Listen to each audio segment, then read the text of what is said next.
à mettre les femmes à la tête des collectivités locales. Parole de femme, parole très forte de femme. Jury du dimanche, iRadio, ITV, imedia.sn, invité Fatou Sow Sarr, présidente du caucus des femmes leaders du Sénégal. Alors, je vais quand même vous challenger sur les identités remarquables féminines. Madame Aïssata Tall Sall qui renonce à se présenter à nouveau à Podor. Aminata Touré qui a également été candidate lors des locales passées à Dakar, même si elle n'a pas gagné. Et bien d'autres, je cite juste ces deux-là. Mais on ne les a pas sentis se révolter, dire non, taper du poing sur la table.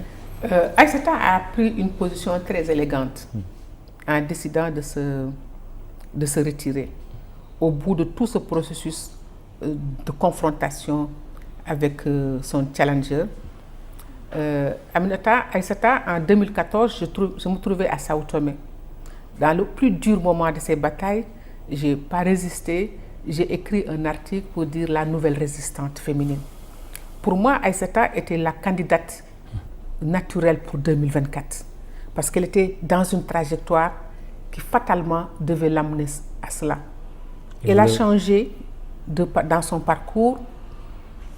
On ne sait pas, ce sont ses choix, c'est sa liberté. Vous le regrettez aujourd'hui? Effectivement, absolument, parce que les gens avaient beaucoup investi émotionnellement, affectivement, parce qu'elle présentait, à mon avis, en matière de capacité, d'image, c'était Aïssata. Maintenant, le destin en a décidé autrement. Le choix politique, il faut décider autrement. Oui, le choix politique, le destin. C'est vrai, il y a le destin qui existe aussi.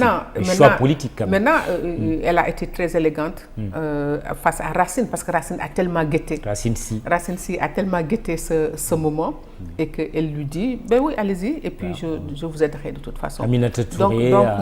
Donc ça, c'est le parcours que je peux dire de Aïssata. Aminata Touré, Madame Aïda Mbodj, qu'on trouve un peu moins mordante aussi, non? Bon, mais vous savez, les femmes qui sont capables sont nombreuses. Bon, il y a des figures plus remarquées, tout simplement, dans ce pays. Mais maintenant, il va falloir regarder et analyser pourquoi elles sont là. Je n'ai pas les éléments explicatifs pour le faire. Elles font des choix. Elles font des choix qui sont liés à leur projet, à leur perspective. Bon, parfois c'est des choix gagnants ou des choix perdants. Mais y a-t-il selon vous un cas Aminata Touré? Ben moi, je ne sais pas s'il y a un cas Aminata Touré, parce que je n'ai pas elle est dans un parti, elle a fait son choix, ses choix avec, elle est dans son parti, je crois qu'elle se trouve très à l'aise dans son parti, donc à partir de ce moment-là, je ne vois pas qu'est-ce que nous pouvons dire. Une autre question d'ordre sociologique, voire sociétal, parlant toujours de ces élections territoriales, c'est la tendance dans les foyers religieux à imposer des listes uniques. Est-ce qu'il faut faire cette concession à nos chefs religieux? Ça, il faut le poser à ceux qui dirigent ce pays. Vous savez, quand on a fait la loi sur la parité, on m'a appelé un jour pour me dire il faut que vous alliez à Touba, etc. Et Fou Mohamed Mbodj m'appelle pour me dire en fait, ils veulent juste que vous alliez vous confronter, vous affronter, parce qu'ils avaient envie de supprimer la loi sur la parité et ils ont utilisé les religieux pour ça. Et puis moi, je leur ai répondu, nous, on n'est pas les gendarmes de ce pays. On s'est battu pour une loi, c'est à vous de prendre vos responsabilités pour la faire respecter. Alors, donc, il faut interpeller les autorités de ce pays pour quelles sont leurs ambitions, quels sont leurs courages, et qu'ils prennent leurs responsabilités. Nous, par la suite, nous avons été invités à Touba avec Cheikh Abdul Gaïne Fatma, toutes les nuits de Laylatul Qadri. On s'est expliqué, c'est des intellectuels. Et finalement, on était régulièrement, on y allait avant la Covid, et sa maman, Sokhna Bali, nous avait adoptés. Donc, on s'est expliqué en partant même des sources du Coran, pour dire voilà ce que le Coran dit.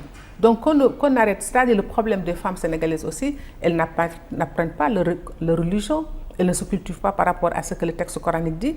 Et finalement, les hommes se lèvent et attribuent au Coran tout ce qu'ils veulent, comme on attribue à nos traditions tout ce qu'on veut. Et nous, aujourd'hui, en retournant dans nos traditions, on se rend compte que ce n'est pas ce qu'ils disent n'a rien à voir avec notre culture et avec notre histoire. Mais ici, la question dépasse même les femmes. Ça concerne le Sénégal dans son ensemble. Quand on voit ces listes quand même uniques qui commencent à pousser comme des champignons dans nos foyers religieux, vous avez parlé de Touba, ça ne date pas d'aujourd'hui. Il y a Medina Gounass.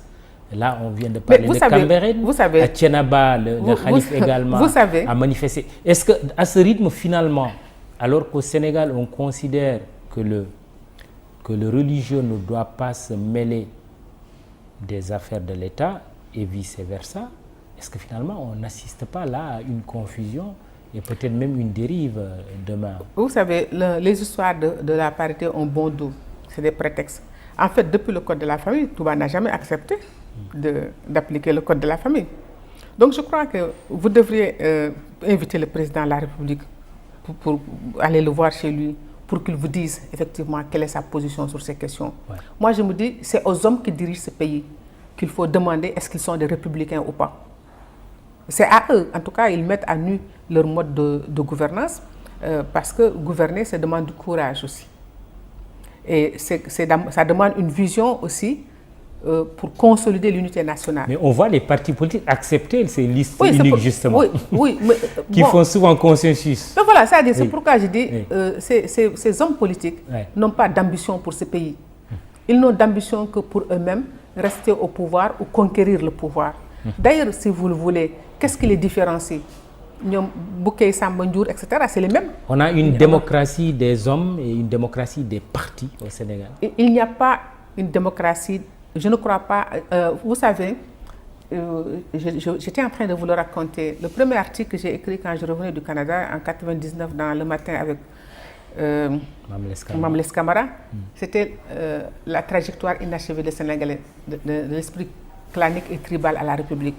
Et je disais, tout nous sépare de la République. Il va falloir qu'on s'asseye et qu'on dise qu'est-ce qu'on veut. Si on veut de quelle démocratie voulons-nous? Quelle république voulons-nous? On ne veut absolument rien. Ce qui se passe dans ce pays, il n'y a ni idéologie, ni philosophie pour le futur.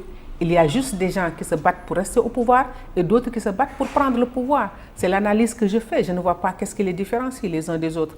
Quel est le projet et l'ambition qu'ils ont pour ce pays, pour son devenir, pour la construction de la cohésion nationale? Je ne le vois pas. Le constat qu'on fait, c'est que quand les femmes candidatent quand même, elles ne sont pas forcément élues. Et souvent d'ailleurs, elles perdent, elles sont battues. Oui. D'où la question de Fidel Castro-Diémé. Est-ce que vous pensez vraiment que les femmes vous suivent dans votre combat pour le leadership féminin au Sénégal? Mais vous voyez d'où on vient. Nous, on fait des études sur le temps. On est venu d'où? Les femmes se sont battues en 1945. Data Lafal et Soukaina Konaré ont arraché le droit de vote à la France.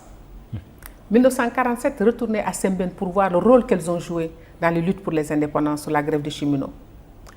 1958, les porteurs de pancartes, c'est les femmes, je le disais à Mbaye Jacques Diop. Mais les indépendances venues, on les a écartées au nom de la scolarisation française. Maintenant, quand on va voir l'évolution de 1960 aujourd'hui, on a eu des progrès énormes. Est-ce que les femmes suivent? Le problème, c'est que pour être au pouvoir aujourd'hui, c'est les positions dans l'administration qui leur ont donné les moyens de leur politique. C'est la position dans l'administration qui vous donne des ressources financières, détournées ou pas détournées, qui vous donne des voitures, de l'essence, qui vous donne la possibilité de recruter du personnel. C'est ça qui permet aux hommes de se créer une clientèle politique, ce que les femmes n'ont pas aujourd'hui. Je vous ai dit, nomination dans les postes de responsabilité dans ce pays, 13%, ce n'est pas sérieux. Et donc, tant que ça continue de cette manière, c'est les hommes qui auront les moyens, parce que c'est dans l'État ou dans les collectivités. Pourquoi elles se battent pour être maires? Ce n'est pas pour construire les collectivités, c'est pour avoir des ressources. La preuve, 90% des budgets des collectivités locales vont dans les ressources humaines, vont dans le fonctionnement. Ça ne va pas dans l'investissement, ça ne va pas dans l'intérêt des populations. Donc, on connaît les causes, on est en train de travailler sur cela, on sait que ça va prendre du temps, mais on est confiant, on y arrivera. Donc, mais on n'est pas... le problème, ce n'est pas à l'aune, simplement, quand on se battait pour la parité. Nous leur avions dit aux femmes, ce n'est pas pour cette génération-là qu'on se bat. Mais il est plus facile d'avoir une loi que d'enlever une loi. D'ailleurs, en 2014, ils ont voulu enlever la loi, ils n'ont pas pu. Mais les générations qui vont venir avec tout ce qu'on est en train de semer, il arrivera un moment où quand celles-là qu'il faut seront à l'Assemblée nationale, elles trouveront que le travail a été fait. Donc oui, on sait que pour le moment, les élections, c'est une question d'argent. Et malheureusement, les femmes n'ont pas l'argent. C'est le clientélisme. Et quand les Sénégalais seront au bout du rouleau et qu'ils voudront transformer ce pays, forcément, ils iront vers ceux et celles-là qui ont de l'ambition pour le pays et non pas pour eux-mêmes ou pour elles-mêmes.